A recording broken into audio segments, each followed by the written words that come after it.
After already doing Nuzlocke for both Persona 4 and 5 some time ago, it was only logical that somewhere down the line there has to be the one done for Persona 3 as well, and considering I haven't played P3R since my last challenge run roughly a year ago, I figured that now might be a good time for it. For those who don't know what a Nuzlocke is, this challenge run originated in the Pokemon community and includes things like only catching the first Pokemon, or in this case Persona per area, a level cap to prevent grinding, and permadeath, so that's what we're heading into. I also want to quickly give a shout out to Eldian Devil, who has done pretty much the same concept about a month ago.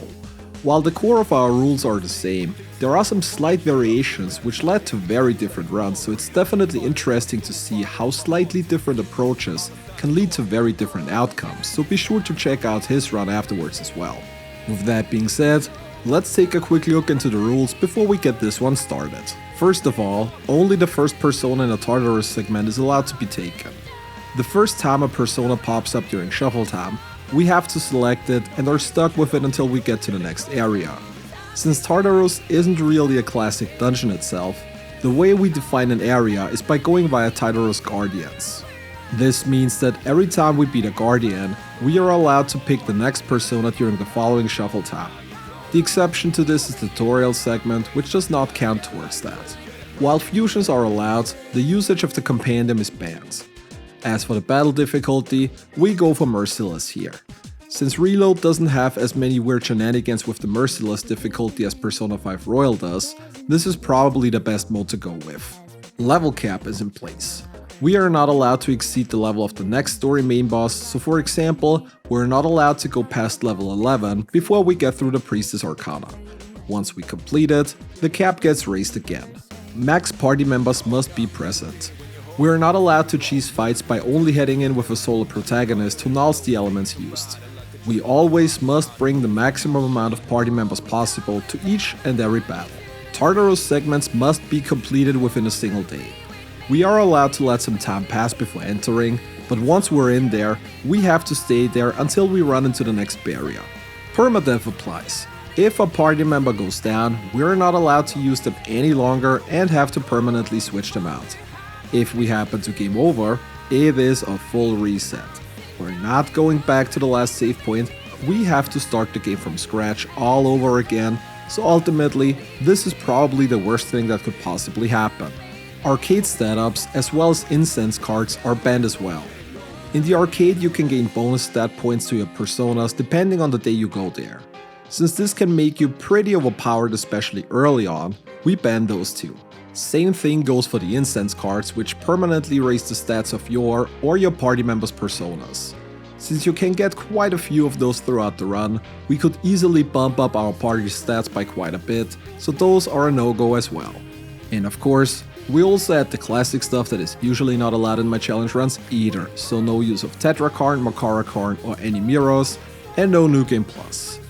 I am writing this as I go through the run, so at this point I have no idea how far we are going to be able to get, but only one way to find out. Let's head into the run. We start the game, select our difficulty, and get to name our protagonist, with the glorious Nuzlocke making his triumphant return yet again to save the world. We go through the opening cutscenes, awaken to a persona, and easily take out the enemies with a weakness hit, followed by a regular physical attack. Shortly afterwards, we head into Tartarus for the first time for the tutorial section. During this, we get the tutorial shuffle time with Apsaris, which, as far as I know, is scripted. Like mentioned in the rules, the tutorial persona doesn't count, so we're still allowed to grab another one once we return later. After picking up all the Twilight fragments that are lying around all across the island, we increase some of our social stats at the arcade, which leads me to my next point. In the rules I mentioned that we are banning persona stat upgrades, which also includes the arcade. When I came up with the rule set for this run, I had two different variations in mind. One that allows us to grab a new personas after each Tartarus Guardian, which bans stat ups, or a variation where we're only allowed to pick the first persona of an entire block, in which case stat ups would have been allowed.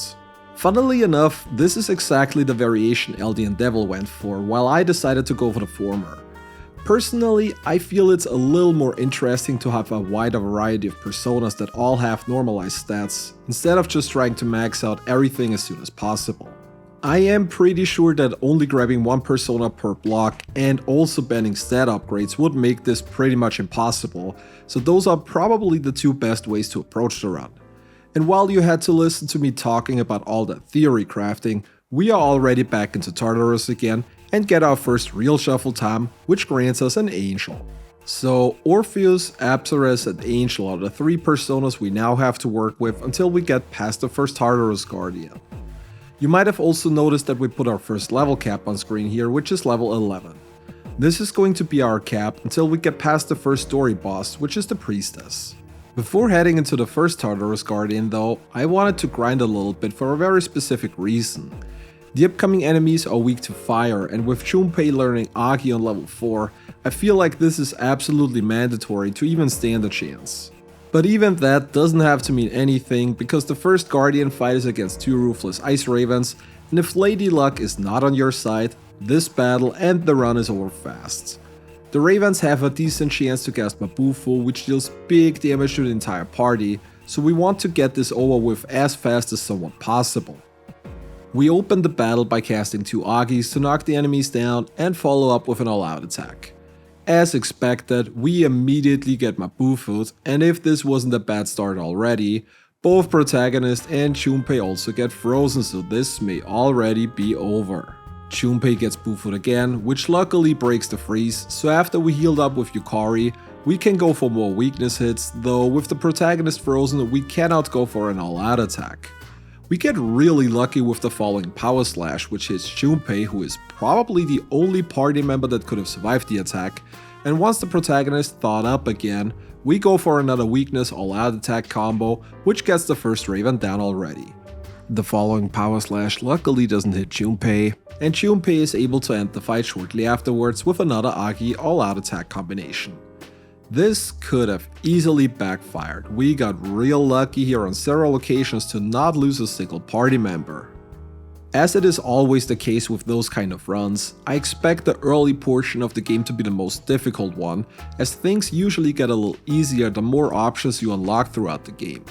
Since we beat the first gatekeeper, this also means that we get to grab a new persona on the following floor, which is another Angel. That's just great. Now, I know that in Nuzlocke you usually are allowed to retry if you get a duplicate on your first encounter, but I figured that with the amount of Guardian bosses, we're going to get quite a few personas anyways, so if we get a dupe in this run, it still counts as persona for this very section, so no new upgrades for now, but at least the extra experience is enough for Angel to learn single shot, so that's something too, I guess. Before we head into the next Guardian fight though, we have to get our SP back. As mentioned in the rules, we must fully clear each block within a single day, which makes SP management, especially early on, quite a bit trickier.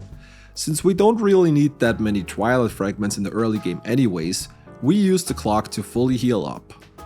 While 7 fragments is quite a bit for this portion of the game, we should get more than enough of them later on, so I think we can safely sacrifice those. With that being said, we head into the next Guardian fight against the Barbaric Beast Wheel, who is accompanied by 2 Magic Hands. The Magic Hands, just like the regular encounter versions, are weak to fire, while the wheel is weak to wind, so we can once again get weakness hits to knock everybody down, and then follow up with an all-out attack. Thanks to the shifting mechanic, we can do that several times per turn, and are able to beat the adds before they even get a chance to attack. Afterwards, it's just a couple of more Garus, more all-out attacks, and the next Guardian is down quickly after. We also get our introduction to Golden Hands here. Generally, I'm not going to try to farm them for the most part, since regular enemies usually give enough experience to put us close to our cap anyways. If we run into any of them on the way though, we obviously try to beat them. Some of the regular enemies, like the Trans Twins, cannot be hit with their weakness yet, in which case we usually have Yukari confuse the enemy to make sure we can minimize the amounts of incoming damage. As for our newest persona in this segment, we managed to snag her for Neos. Other than that, it's nothing special really, so we skip forward to the next and last Tartarus Guardian for this segment. This one has an electricity weakness, something that none of our party members can cover at the moment, so we head into the Velvet Room to see if we can fuse something with access to Seo maybe. Unfortunately, the only personas in question would be Omoikane or Lilim, both of which we cannot get due to missing ingredients. We could theoretically fuse an Archangel with Orpheus and Apsaros, which is probably the best option for now, but since we need level 10 for that, we go back and grind some more. We are allowed to level all the way to level 11, so I figured getting some more experience before approaching the Guardian certainly isn't a bad idea. Once that is done, we fuse an Archangel, and because we got lucky during shuffle time earlier and obtained a CEO card, we can teach it to a newest edition, and with that we head into the final Guardian fight of the first sector. We open the battle casting Tarunda to reduce the incoming damage, and then go to work on the enemy. Since Swift Axel loves to cast wind magic, Junpei is guarding throughout most of the battle to prevent the weakness hits and the resulting 1-mores. We throw out Seals for damage and get lucky to get a very early Dizzy proc as well. Yukari either attacks with her bow or heals up whenever necessary, and that is pretty much it for this battle.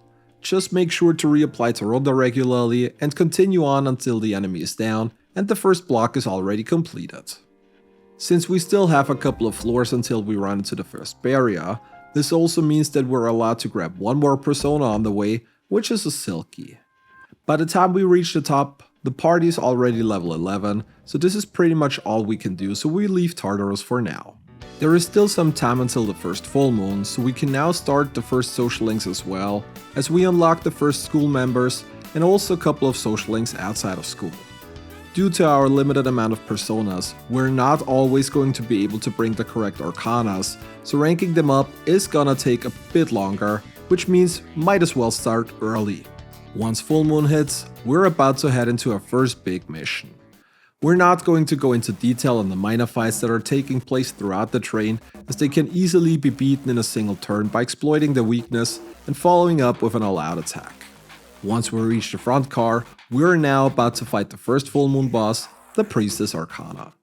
As most of you know, we got a time limit for this fight, though she will have the time remaining twice throughout the battle as her HP drop.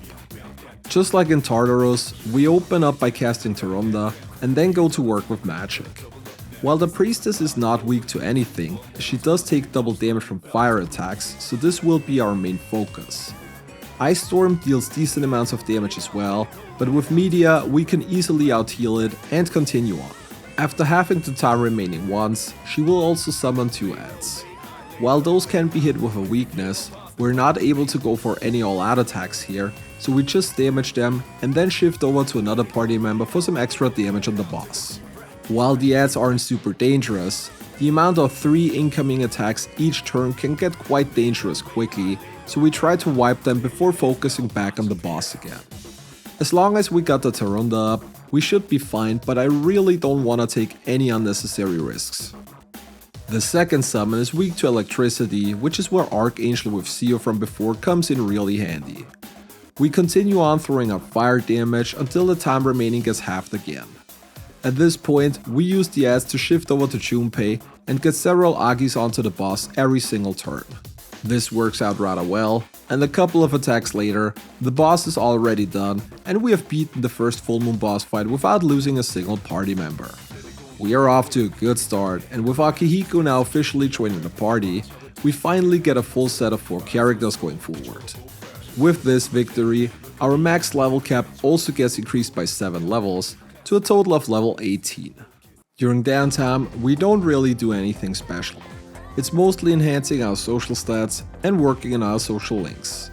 The social links are nice since they obviously give you an experience bonus during fusion, but since Persona 3 social links don't have any additional perks outside of that, it's not the most important thing to focus on. We also kick off Junpei's first linked episode. Unlike the classic social links, some of those give minor rewards to the party members as well, like for example a +3 strength to Junpei, so it's definitely worth doing them for that alone already. After acing the exams, we're basically ready to head back into Tartarus, now with Akihiko on our side, and here is already the first problem. Akihiko joins the party at level 14, while everybody else is still on level 11. Since we are not allowed to exceed level 18, Akihiko is probably going to hit the cap quite a bit before the others, so I hope that the 1 or 2 less levels on the rest of the party is not gonna impact them in a negative way all too much. The first shuffle time in the new sector grants us our new first persona of this segment with Chimera. With that, we could fuse either Jack Frost or Jack-o'-lantern, but right now we should still be good on everything we need, so we're not going to fuse anything just yet. The first Guardian is a Will-O-Wisp who is accompanied by 2 Lightning Eagles, and we're off to a great start as Agilao almost one-shots Yukari from full HP. To make matters even worse, the protagonist gets hit by a weakness CO, so things are getting very dangerous early. Will-O-Wisp is weak to ice attacks, so we use Archangel's Bufo and then shift over to Yukari for the weakness hits with Garu to trigger an all-out attack. We heal up with Media if necessary and cast a safety Rakukaja on Yukari since she's not at full HP and a target to potentially go down. Luckily, we're able to get rid of both Lightning Eagles before the enemy's next turn, which already makes the battle a lot safer. Once Will-O-Wisp is by itself, there is not a lot of danger left in this battle, and we can easily finish it off a couple of attacks later. This also means that we're about to grab another new persona as well, and the first shuffle gives us an Omoikane. Not really very useful, but maybe we can fuse it into something decent. We get the introduction to Formidable Shadows, and to make sure that we can get through the battle unscathed, we additionally confuse the enemy with Yukari while working on it. Before going into the next Guardian battle, we return to the Velvet Room and use Angel and Chimera to now fuse Jack Frost. Since we could also fuse Jack-o'-lantern once we hit level 15, I'm thinking about going for King Frost later to enable the advanced fusion for Black Frost. Not only would Black Frost have real strong elemental affinities and attacks, but by having all 4 of them in the compendium, we would also unlock 2 additional 3rd attacks for the protagonist down the line, so this definitely sounds like something we could have a lot of use for. We head into the next Guardian fight against Heretic Magus, who is accompanied by 2 Grievous tables. The Magus is weak to electricity, while the tables are weak to ice, so we can once again use that to our advantage to set up an all-out attack. Lady Luck is also in our favor in this one, as Akihiro's Mazio shocks both tables, making them unable to act for the next turn. After 2 cycles and all-out attacks, the ad's are already down, and after we get a lucky rage proc from Yukari's bow, the increased damage from CO and another all-out attack is already enough to end the battle. On the very next floor, we continue on with the following Guardian battle against the Disturbing Dice and 2 Slaughter Twins. The twins are weak to electricity, and while the dice does take double damage from it as well, it has no weakness, and while we get the Distress proc, we unfortunately are not able to get a critical hit out of it. Speaking of Distress, the dice uses Bewilder to distress our protagonist, and the following single shot crits, so if the follow-up would have targeted us, this run probably would have been over. This just goes to show that even if we make right decisions, the run can still end at any given time if we get unlucky. On the following turn, we get lucky by getting a shock proc on the dice, and after following up with a critical, we can now go for an all-out attack. 2 of those are enough, and we win another battle. Our next persona gained through shuffle time is Anigi Mitama. As you can see, we're quickly increasing our stock of available personas, which is what I meant earlier when I said that we won't make an exception if we get a duplicate, since we get more than enough opportunities at gaining new personas anyways. Before fighting the final Guardian of this segment, we return to the Velvet Room to fuse a Jack-o'-lantern. It is still a while until we get to King Frost and Black Frost, so we have to make sure to keep them in our stock and not accidentally fuse them away for quite a while longer. Once everything is done, we head into the last Guardian boss against Clairvoyant Relic, and this battle is free if you know the mechanics behind it. On turn 1, the boss will always identify everybody's weakness, and then attack in a set pattern with Sionga, Bufula, and Garula.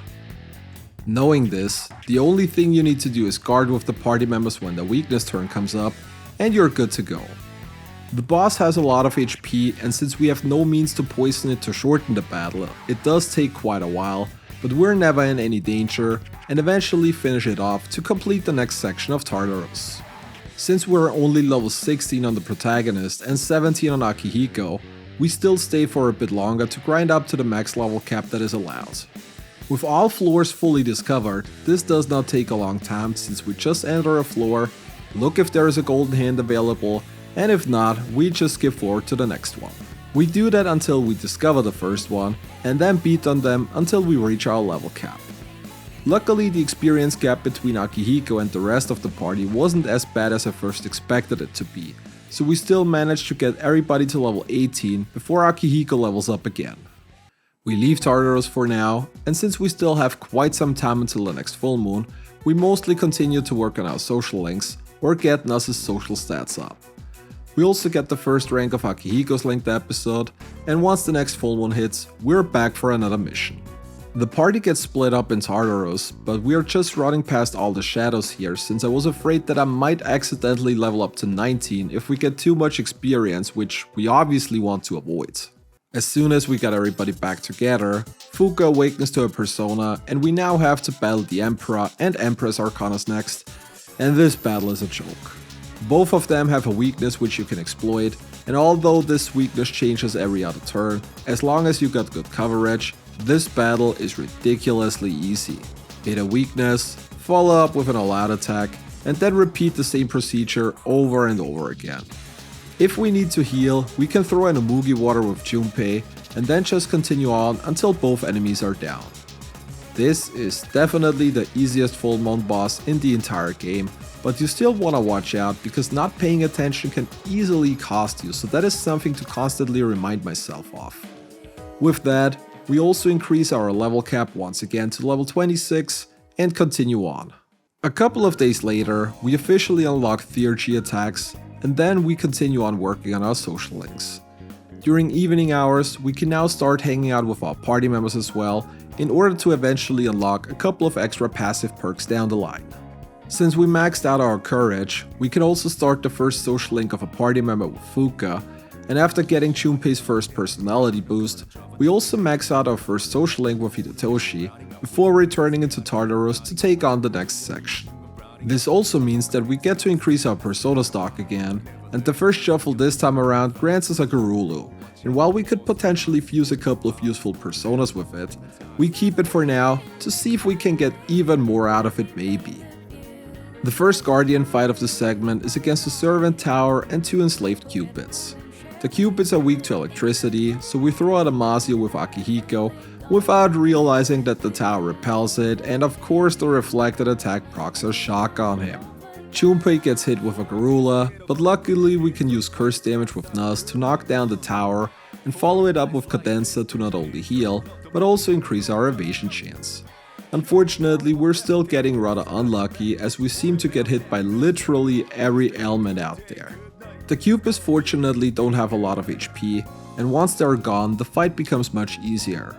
While the tower does resummon them every once in a while, we're now able to control the battle much better than early on and have little issues taking the remaining enemies out.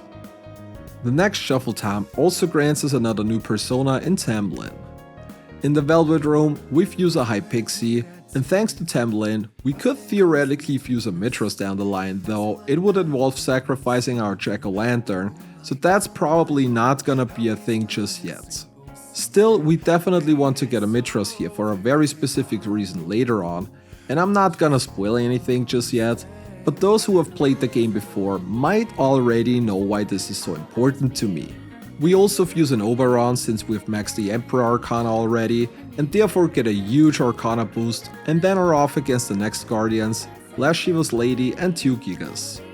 We open the battle by spamming Theurgy attacks, and are able to get rid of both Gigas rather early, which makes the battle a lot safer already.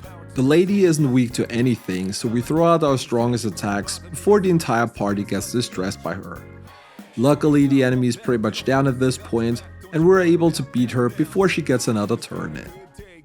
So far, the majority of Tartarus Guardians haven't been too tricky for the most part, but especially at times like this, you definitely want to stay focused because it's situations like those where you make mistakes which could come back to haunt you. Anyways, the next shuffle time gives us another Tamlin, which is both lucky and unlucky because obviously we already had Tamlin before, but luckily we just used it during fusion, so we can still get another additional persona to our stock, and this is actually perfect since Tamlin and Oberon fuse into Mitros, so there we have our fusion for later on. With that, we head into the last Guardian fight for this segment against the fleet-footed cavalry. Since we have a full Theurgy gauge on everybody, we start off by debuffing the enemy, and then throw out all of our big attacks. After that, the enemy is already almost down, and a couple of more hits are enough to take it out. Since we still have a couple of floors left until we run into the next barrier, this also means that we get to grab one more persona on the way, which is a Mokui. Considering we still have a couple of levels left until we hit the cap, we stay in Tartarus a bit longer to once again grind on golden hands. Once we hit level 24, we return to the Velvet Room to now fuse our Mitras. This persona is part of the probably most broken theurgy attack in the entire game, Scarlet Havoc, which we can unlock later on when we get access to Siegfried, who's also busted as hell, but more on that later. We continue grinding until we hit the level cap of 26, and then return to the Velvet Room once again to fuse Atake Mikazuchi for Getsuei. This is probably the strongest early game attack since it gets an additional 1.75 times boost during full moon, so this is ideal when tackling full moon bosses. Once we're done with everything, we'll leave Tartarus for now, but before we head into the next major boss fight, there are a couple of things we still want to do, namely buy Ascetic Charms. As some of you might know, the Lover's Arcana loves to spam Charm on the entire party, and while the accessory only resists the status, I'll take any chance I can get to not be perma-charmed. Technically, I should have also bought 4 recent charms here for the resist fear during the Hierophant Arcana fight, but for reasons unbeknownst to myself, I thought that we can only use one or the other, so I decided not to get any of those. We put a crit rate boost as well as a slash boost skill card on Atake Mikazuchi to further increase the damage of Getsuei, hang out with some more people, and once full moon hits, we're back into action. In this segment, we have to go through 2 Arcanas on 2 separate fights, starting off with the Hierophant. We open up with Getsuei, which does really nice damage, and also put up some debuffs. As far as I know, the boss will always open up with Makuga, so we still got some leeway until the fear spam starts. On the second turn, we even crit with the attack, so we're almost halfway through the boss's HP already. Akihiko casts an extra Tsukukasha onto our protagonist to further boost his crit chances, and as expected, Doomsday Doctrine fears everybody but our main hero. I am not 100% sure on this, but with certain ailments, the protagonist usually doesn't get hit by it if the entire rest of the party is inflicted with the status. I assume this is some kind of failsafe feature to not get permalocked, and with protagonist going first, we can heal the status on everybody before worse things happen. Feared party members have an increased chance of getting hit by a critical attack, which is basically the entire gimmick of the boss, so we want to make sure to always heal it up in time before somebody could potentially get one-shot by a crit. We get lucky and hit 2 crits in a row with Junpei, and with the damage of Getsuei, we're able to take down the boss before it even gets a second chance to feel the party again.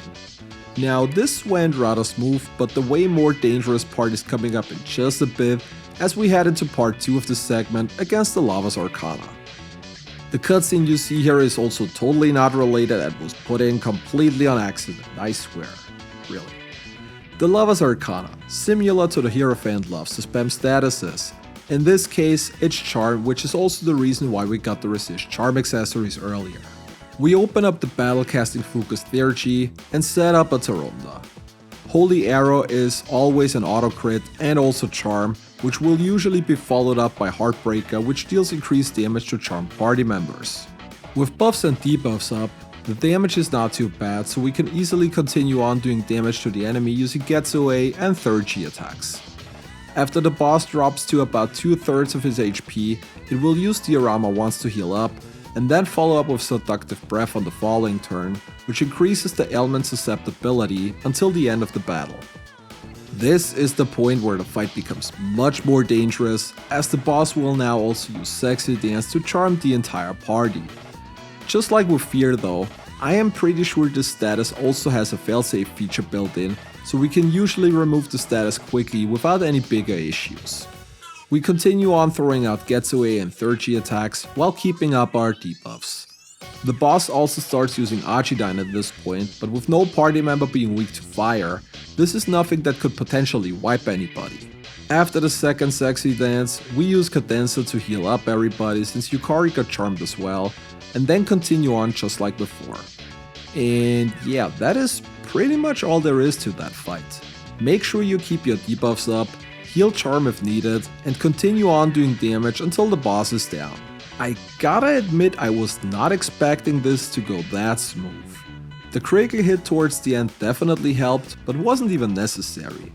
I remember how much I struggled with this one during my mandatory battles only challenge last year, so I was expecting to run into a lot of problems, but overall this went perfectly fine. With that, we also once again raise our level cap to 34 and then continue on with the game. During downtime, it is pretty much the same as before. We copy skill cards at the shrine and continue working on our social links.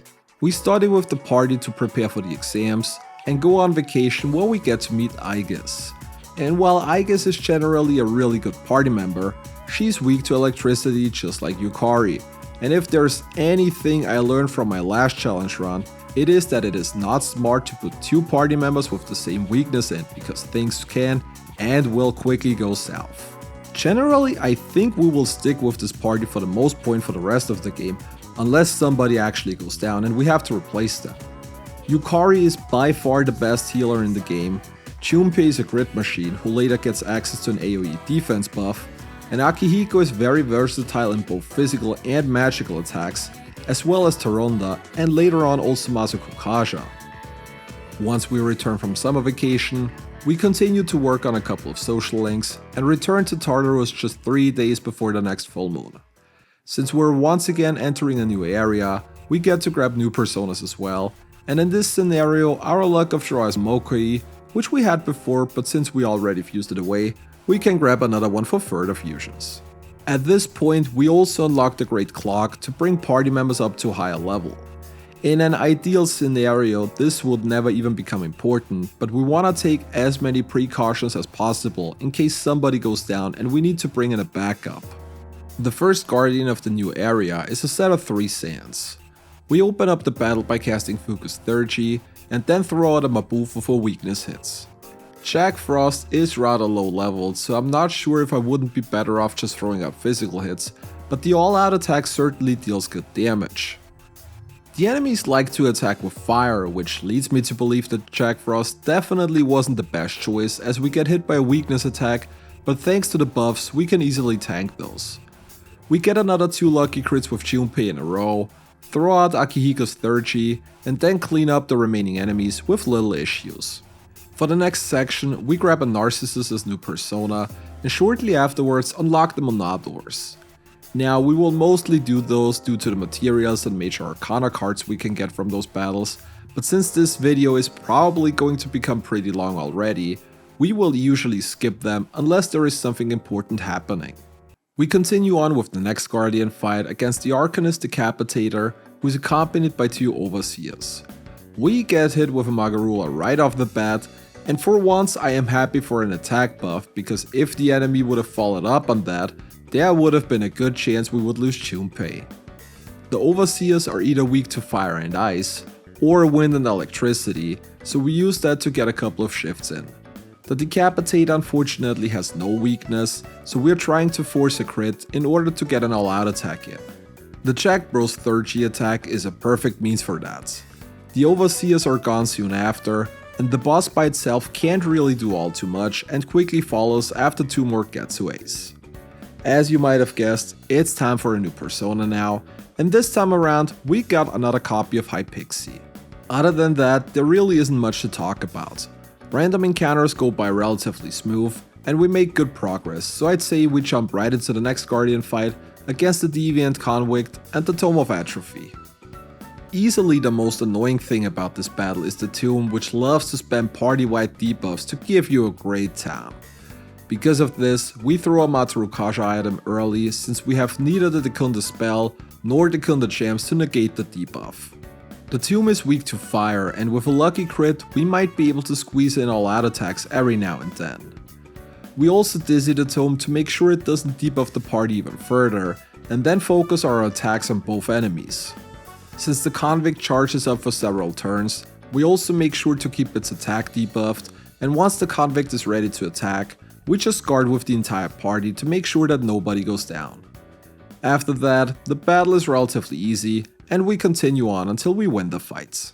And since this is a back-to-back boss floor, we head right into the next Guardian fight on the following one as we battle the controlling and depending partner. The depending partner is weak to pierce attacks, while the controlling partner has no weakness, so we focus on getting the depending one down first. Jack Brothers are once again a great tool to get a knockdown, and just a few attacks later, the first enemy is already down. The controlling partner will now start raging by using ice and wind magic, but with debuffs on, the damage is rather low, and the last enemy goes down shortly afterwards, completing the next segment. Well, technically not, since we also unlocked the first Mana Passage. Now, I mentioned earlier that we usually skip over those unless something interesting happens, so with you seeing the footage now, something bad surely is about to go down, right? Well, not really.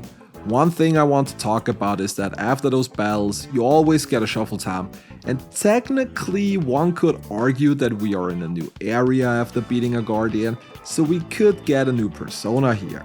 To be honest though, this feels like stretching the rules a little, and we're getting enough chances to grab new personas already, so I just decided to not count those. That's all there is to talk about for now. Once we finished off everything, we run into the next barrier, so we're done here until later. In the Velvet Room, we fuse a Legion, which we will then use to combine it to a King Frost, and you know what that means.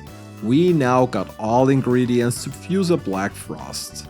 Unfortunately, this is not going to happen until the next segment since our level cap prevents us from getting there now, but Black Frost will surely be a huge help. That's not to discriminate King Frost though, who is also not shabby at all. The Marakukasha especially is a huge help and is definitely going to be useful for the upcoming Full Moon boss. Speaking of which, once we hit the level cap, we're back and the next Full Moon is happening shortly afterwards. And this battle is a bit of a special one, as the Chariot and Justice start out combined in tank form, where they literally resist everything but Almighty. The game wants you to use third Chi attacks to pierce the resistance and get them to split up, but there is an additional and convenient thing we can do here. Throughout Tartarus, we collected quite a few elemental gems which deal a fixed 100 damage. Those are a great way to deal damage early before the first third Chi attack is ready, as the damage done in tank form will carry over into her separate forms as well. Not only that, the same also goes for debuffs, so we want to make sure to have the enemy properly debuffed when they split. With Marakukasha and the Tarunda up, the incoming damage is not too bad, so unless we get a super unlucky crit or something, I think we should be fine for the most part. Once the first third Chi is thrown out, they separate and we can now target them individually. In the PS2 version of the game, you want to make sure to beat both of them on the same turn, since the remaining part will otherwise revive the other one with full HP.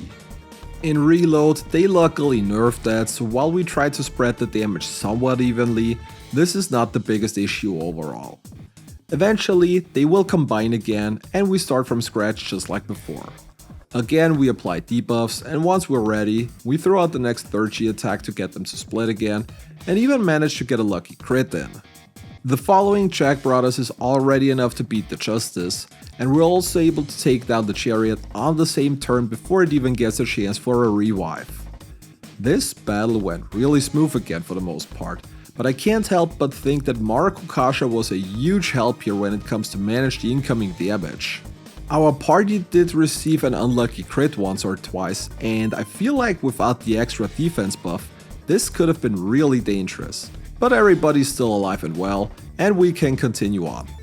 With that, we also raise our level cap again to level 41. Throughout the summer break, we get 3 new party members as Koromaru, Ken, and Shinji officially join the party. At least for now. Other than that, we go to the cinema a lot, continue our social links, and return back to Tartarus the day before the next full moon. Earlier we talked about how we will keep our classic party members set up throughout all of the game, and for the most part this is also true. However, Koromaru is the only permanent party member to learn Debilitate later on, so he might see some use if we're having troubles fitting it onto a protagonist somehow. For now, we continue on with our usual setup, and are also now able to get new personas again, with the first one being a narcissist that we already have, so this one is the first dupe after a while again. Unfortunately, we also couldn't quite get to level 37 before the first Guardian, so we still have to work with the things that we already got, but that shouldn't be too big of a deal. Our opponents are a Magus and 2 Hands.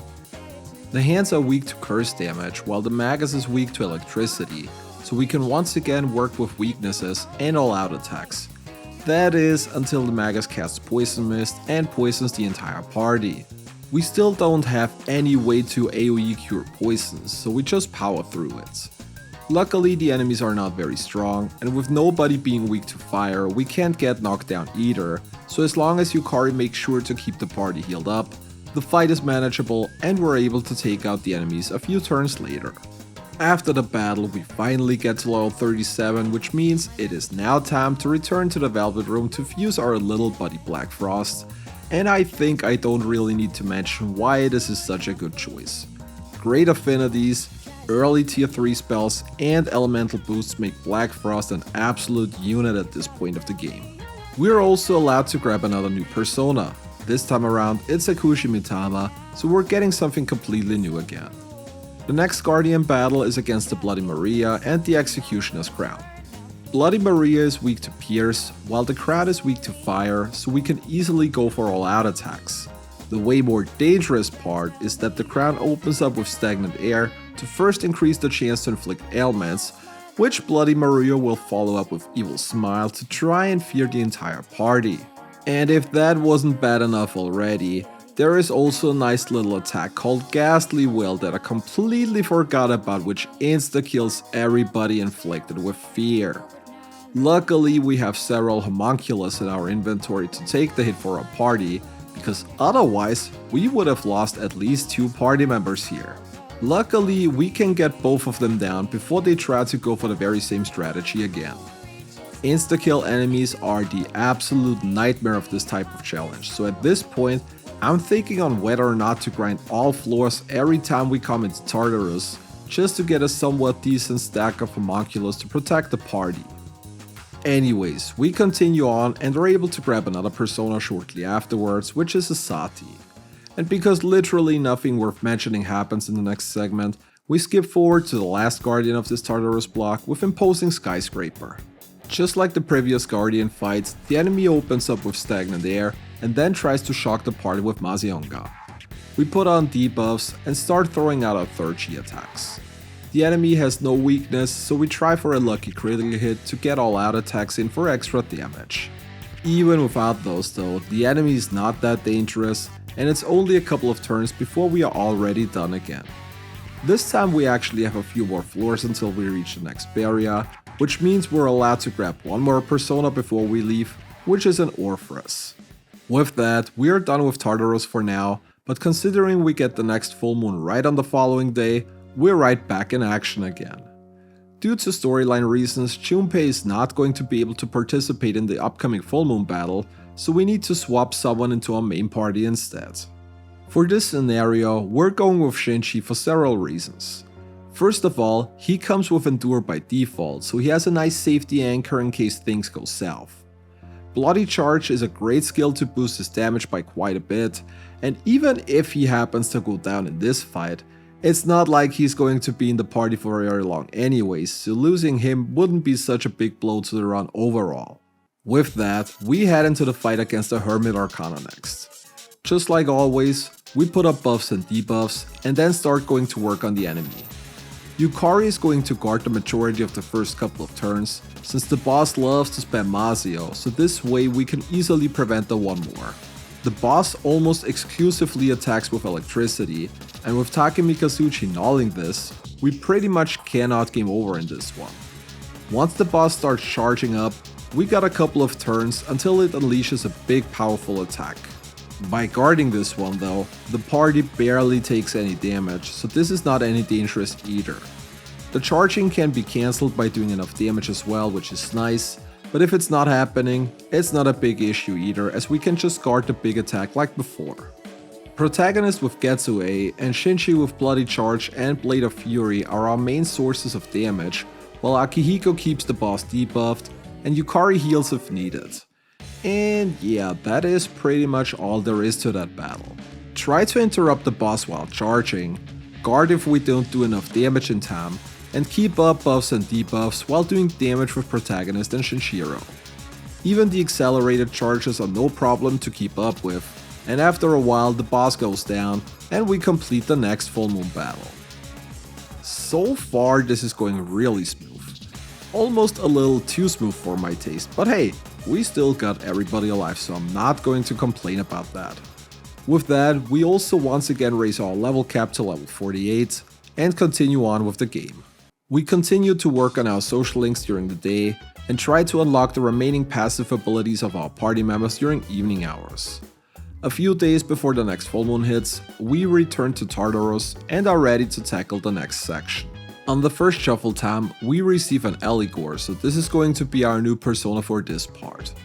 The first Guardian fight is against the Heartless Relic and 2 Rampaging Saiyans.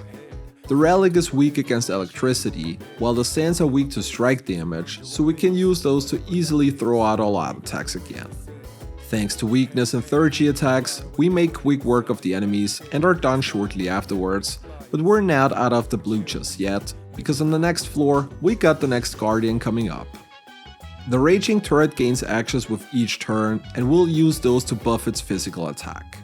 Luckily it is weak against wind attacks, so we can again use that to our advantage to knock the enemy down. Unfortunately the boss nulls slash, so we have to resort to either strike or pierce attacks on the physical front. The charged heat wave, which comes after the boss is fully charged up, can easily be taken by the party with buffs and debuffs, and we continue on. Due to it also buffing its defense, we don't really deal a whole lot of damage, but with our strats the battle is pretty safe, so we just continue whacking on it until we eventually beat the enemy and advance to the next section of the block. We get the introduction to Greedy Shadows and get a Virtue as the first persona during shuffle time. Back in the Velvet Room, we now use a Thoth. Thoth is the first persona to learn Concentrate, which could be extremely helpful going forward. Charge is probably even more important, but this will come on several personas that I would like to get down the line anyways, so this is something that I don't really worry about too much.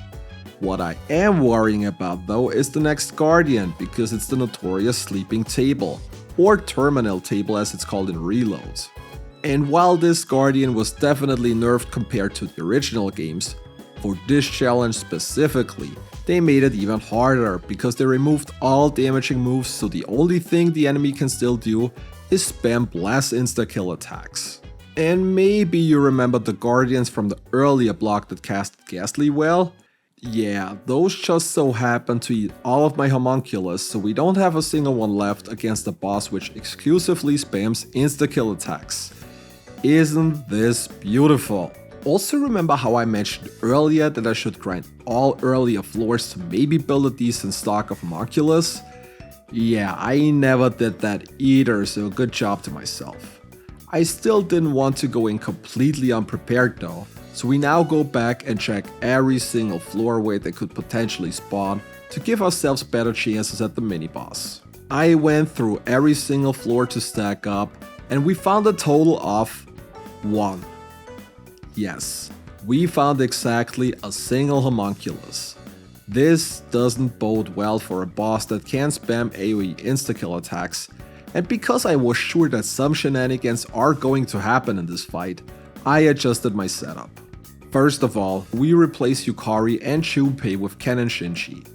Ken has a blast resistance, meaning that insta-kill attacks against him are halved already, and Shinji, well, yeah, we all know what's gonna happen to him soon, so I don't really care if he goes down in that fight.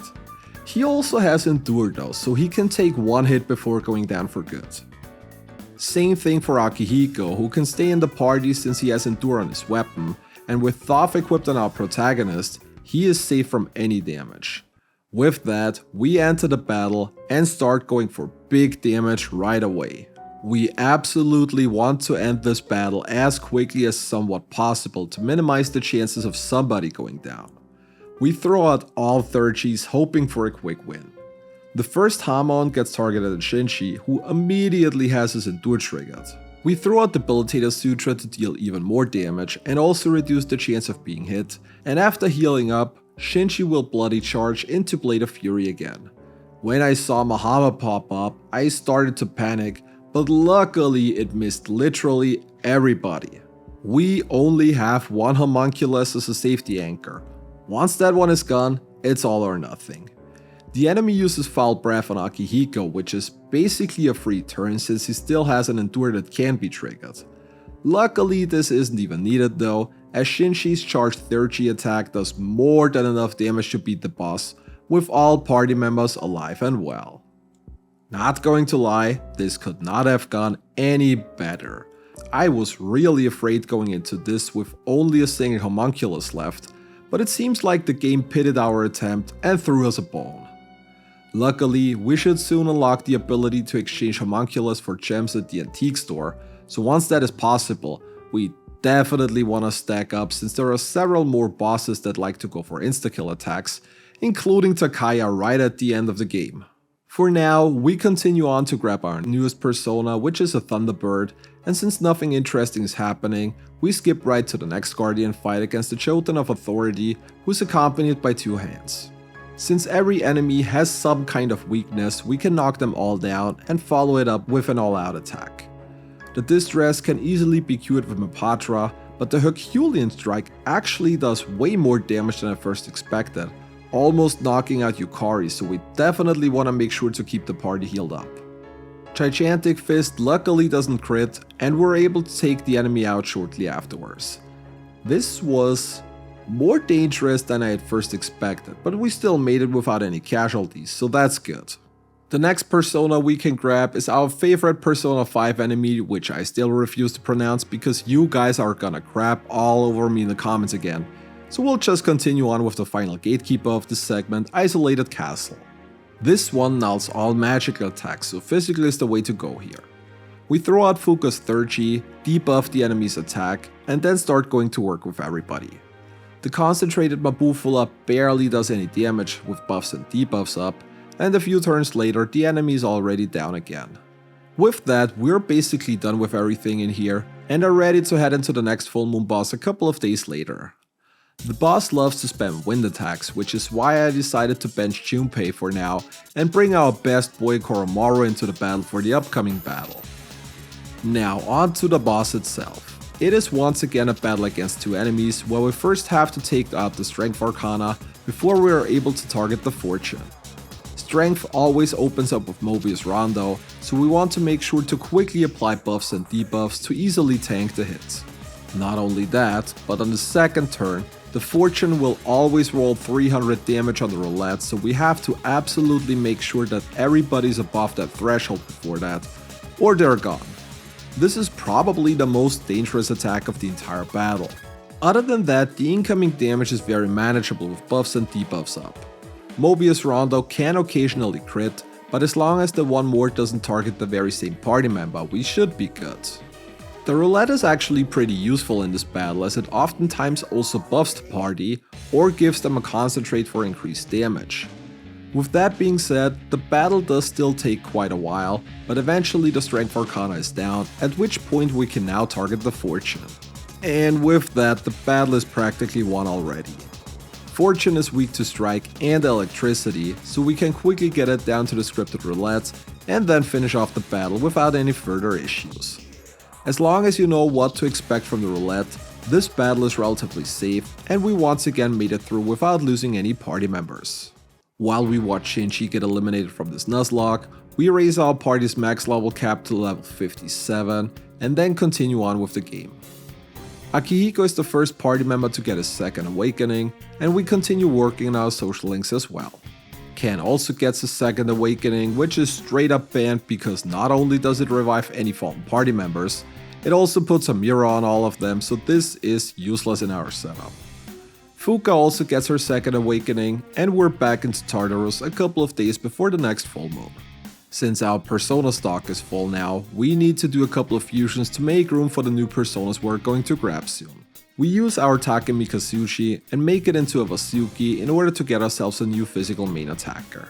Takemi Kazuchi served us well, but it's quickly falling behind on levels, so it was definitely time to get an upgrade. The first persona of the new Tartarus sector is a Shikiuchi, which is quite funny because this was something I wanted to fuse initially, so I don't know if that's a good sign or not. We fuse our Bazooki into a White Rider to get a proper physical attacker, and then head towards the next Guardian, which is the Pagoda of Disaster, and do Tomes of Persecution. The Pagoda is weak to strike attacks, while the Tombs are weak to dark, so at this point you know the drill.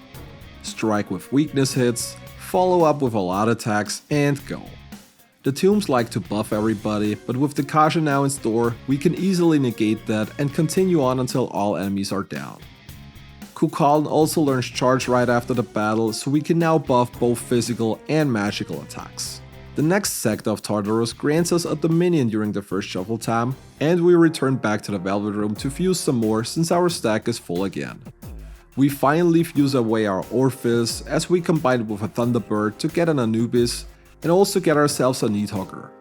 Once we're done with everything, we head into the next Guardian fight, which is the Dancing Beast Wheel.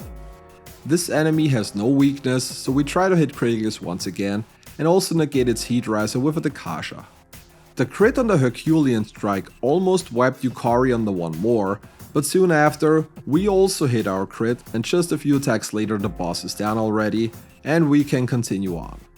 With that, we also got another slot open for a new persona, so the next thing we can grab here is another Shikiuchi.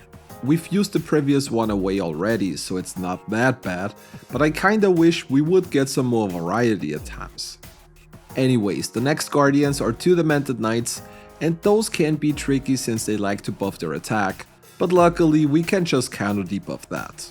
The enemies are weak to wind, so we once again use that to our advantage to get a lot of attacks in. Once the first knight is down, all we need to do is take care of the remaining one, and we can continue on just as usual. We get one more new persona here with Titania, then fuse a Kawaii and another King Frost to make some space in our stock, and then head for the final two Guardian fights of this segment, with the first one being against a Cruel Greatsword and two Serpents of Absurdity. The snakes love to spirit drain the party, which is awful, but other than that, the battle is not very dangerous. The snakes are weak to ice, with the sword being weak to bless, so we can once again try to get weakness hits in, or physical criticals, and follow up with an all-out attack.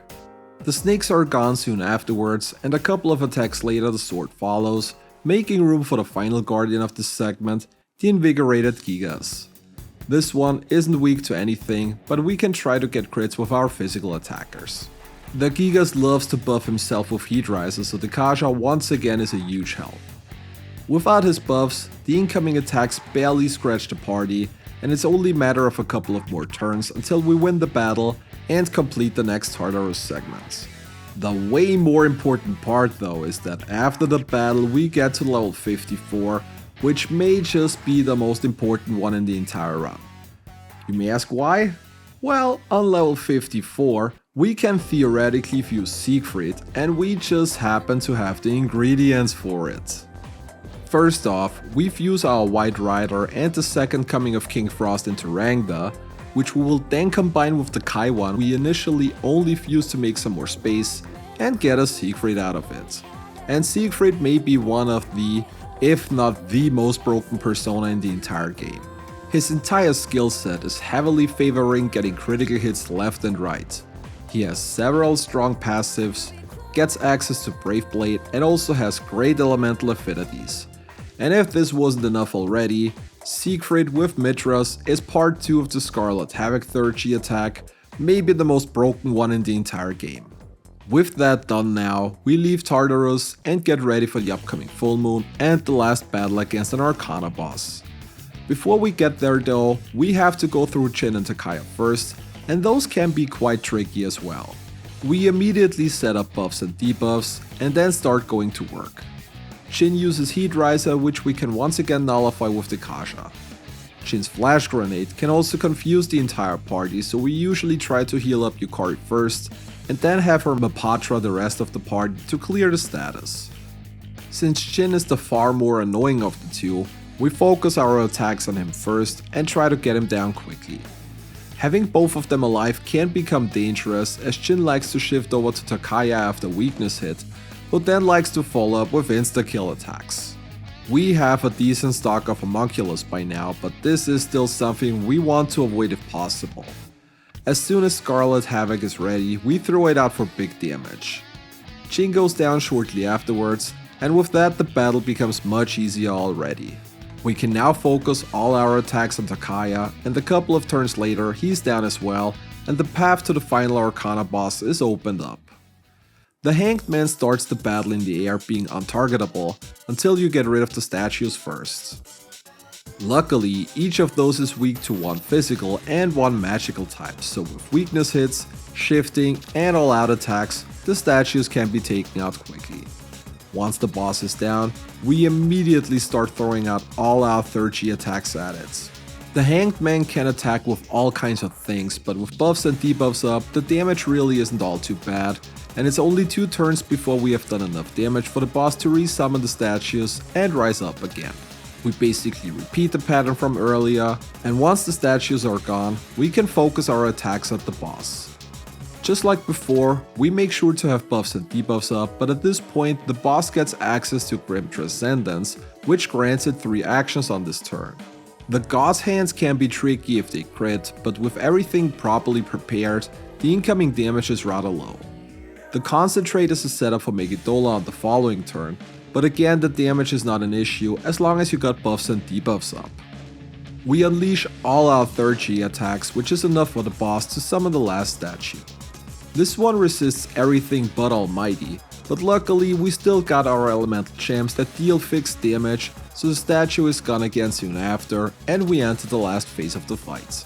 Again the boss opens up with Grim Transcendence, though this time the preferred way to go is to debuff the party's defense and fully buff itself. Luckily we can negate that again with the Kasha and set up everything again before it can unleash the Megidolaon, and as you can see, the damage is barely but a scratch. We continue on like before by throwing all our 3G attacks out, and a couple of attacks later, the boss is down for good, and the final Arcana fight is won. It's only fitting that we ended this with a Scarlet Havoc. With that we also raised our max level to 63, and yeah, I know that Chidori is technically not a boss battle you have to win, but she's the next major fight regardless, so level 63 as cap for now seems fair. Until we get there though, we still got a bit of downtime. Yukari gets her second awakening, and we also start maxing the next couple of social links. As for a waifu in this playthrough, I went with Yuko for the simple reason that her strength arcana matches Siegfried, who's probably the most broken thing in the entire game, so romancing her seems like kind of a logical choice. We do the school trip where Mitsuru also gets her second awakening and manage to successfully escape the hot springs before getting caught. Since nothing interesting is happening otherwise, we skip forward to the point where we now have to fight Chidori. As most of you may know, this battle is scripted, so we just try to survive with everybody until we transition into the next cutscene, where Chidori gives her life for Junpei and he gets his second awakening as well.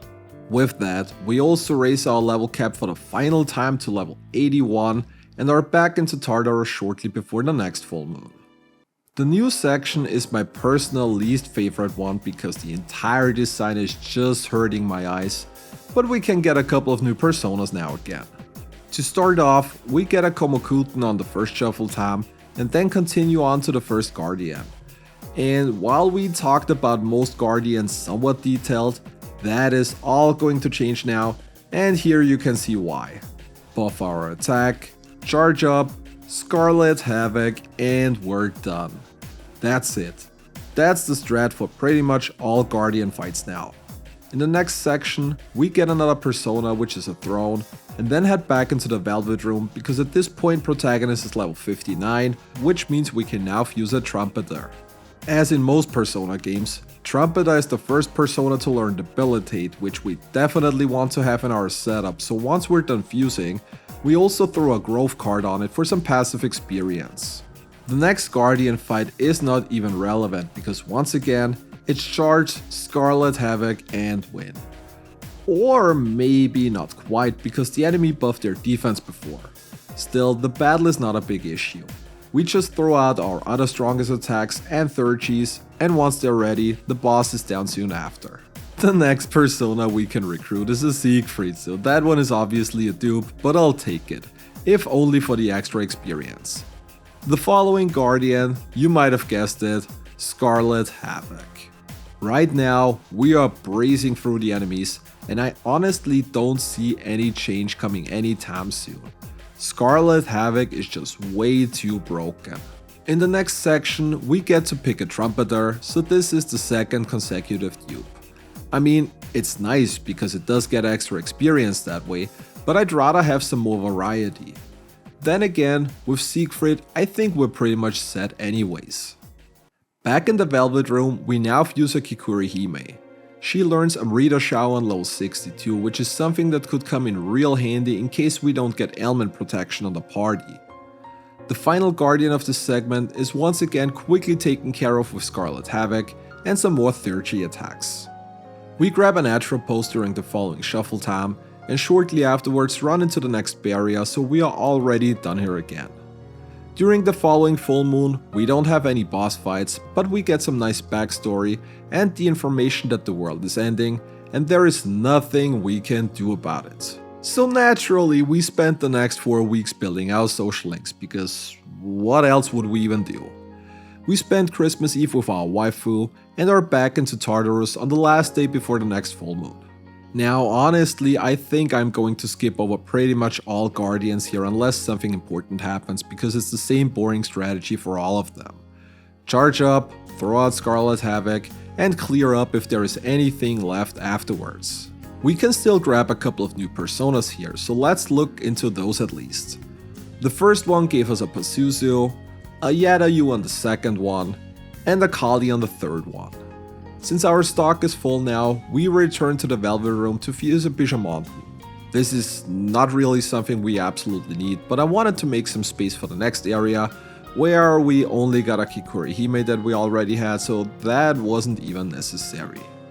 At the nicest level, we fuse a low key because it has great elemental coverage, and also carry over Debilitate from Trumpeter during it. I also want to quickly mention the Mona Passage here, or more like the reward from it, which is the Major Arcana card of the Sun, which lets you fuse personas up to 5 levels above your current level. For the last segment, this might come in handy if we get the chance to potentially fuse high-end personas. With our cap being at level 81, we could in theory fuse anything up to 86, so I really wanted to grab that if we get an opportunity to do so. Once we're done, we leave for now, meet up with Ryoji, spare him, and with that we enter the last month of the game. We finish up the last couple of social links, as well as linked episodes, and are then back into Tartarus for the last section. The first shuffle time grants us a barong, and we continue on until we run into the first guardian. Before we head into that battle though, we go back into the Velvet Room to fuse our Siegfried into a Futsunushi. Siegfried is slowly falling behind on levels, and Futsunushi is a great replacement as it also comes with Bloody Charge, so we can carry over everything important, put a couple of skill cards on it, and then we're off. As for Guardians, it is basically the same thing as last time. Charge up, throw out Scarlet Havoc, and win. Yeah, I don't think we need to pay too much attention to those this time either, so let's just continue on with the next persona, which is another barong. Good thing we just fused the previous one away. Other than that, it's once again Scarlet Havoc for the next boss fight, and unfortunately we get yet another barong in the next section, so this is one more dupe. Continue on. Next boss, Scarlet Havoc, done. The following shuffle time finally frees us from barong as we're able to pull a Baal Zebul this time around. In the Velvet Room, we fuse our low key into an Arahaba key. Arahaba key's sole purpose is going to be putting on Debilitate and nulling and or repelling as many attacks as possible. One thing that I am noticing with the bosses though is that we're gaining levels very fast. Remember, we have a cap of level 81 and still have a couple of enemies to slash through, so I was really starting to get worried that we could potentially overlevel. Because of this, I decided to just grab the first persona from a shuffle time in each section and ignore all other enemies in order to reduce the incoming experience.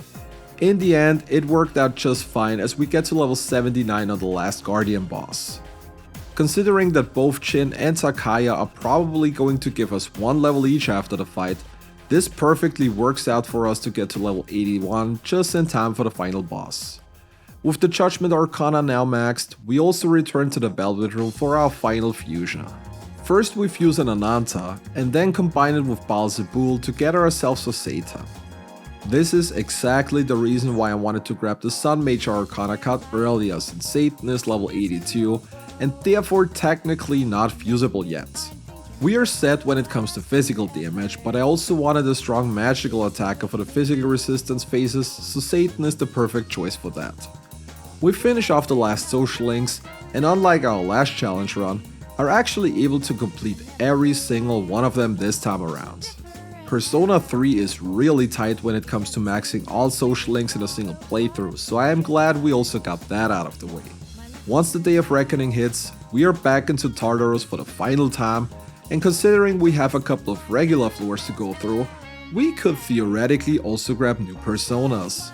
The problem is that we are already level 79 and very close to getting to 80, and I really don't want to get any more experience than absolutely necessary, so I decided to skip out on all potential personas for the last section.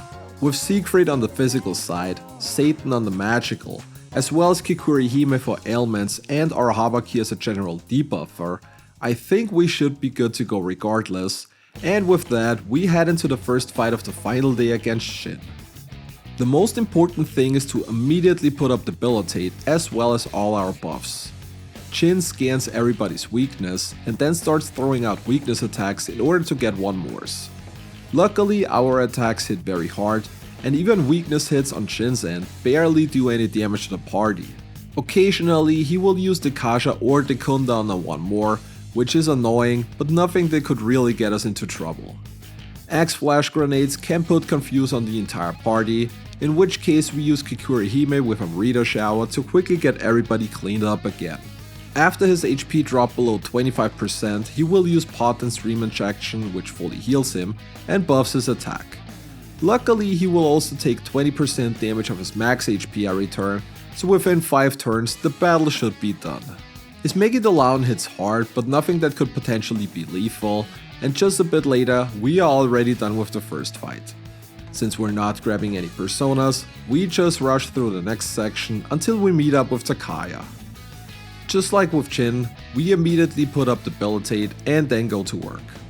Takaya has several damage thresholds he needs to pass before you're able to put further damage onto him, which is why the first Scarlet Havoc barely did anything despite hitting for over 6,000 damage.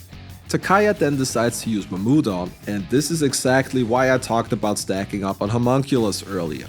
Takaya loves to spam insta-kill attacks, so we definitely want a good stock of those to not have anybody go down.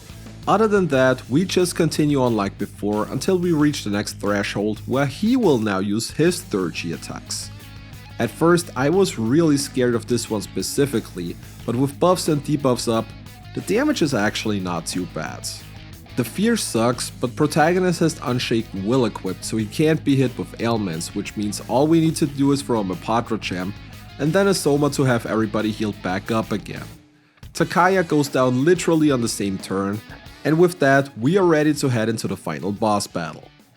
As most of you know, Nyx has a total of 14 phases, each with 1500 HP and 7000 HP on the last one. Luckily, in the first phase the boss literally does nothing, so we use that opportunity to stack as many buffs onto the party as possible. While the effect itself doesn't stack, every cast prolongs the duration by another 3 turns, so we can go as long as possible without having to reapply anything. Once we're done, we are starting to go through each phase, and here is where I noticed a slight error on my plan when it comes to strategy in this fight.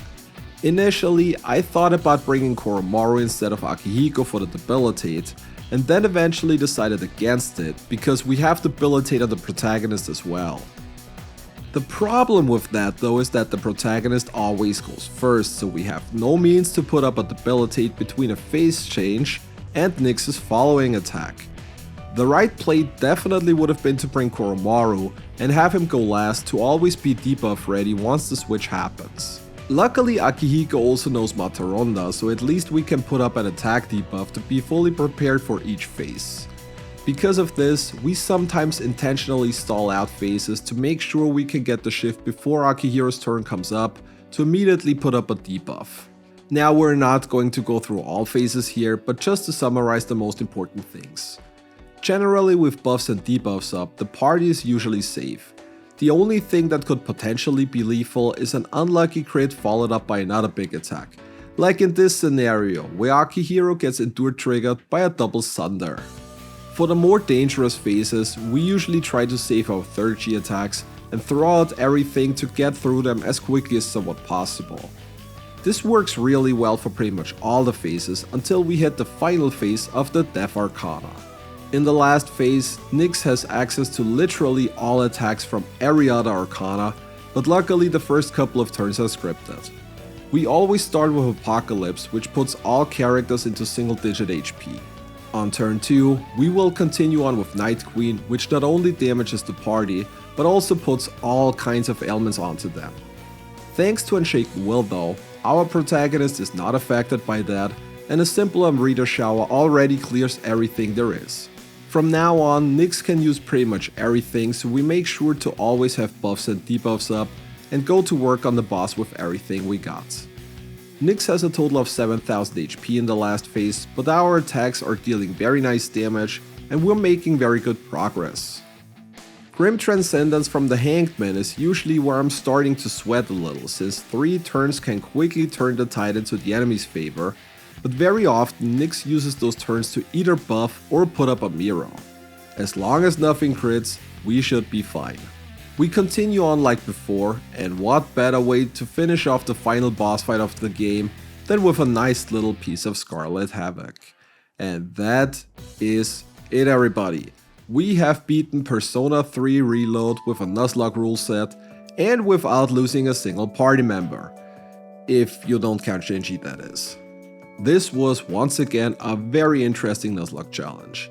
Getting a new Persona after each Guardian might have been a little too much, but then again, I'm not sure if there would have been other options if we want to continue betting Persona stat-ups.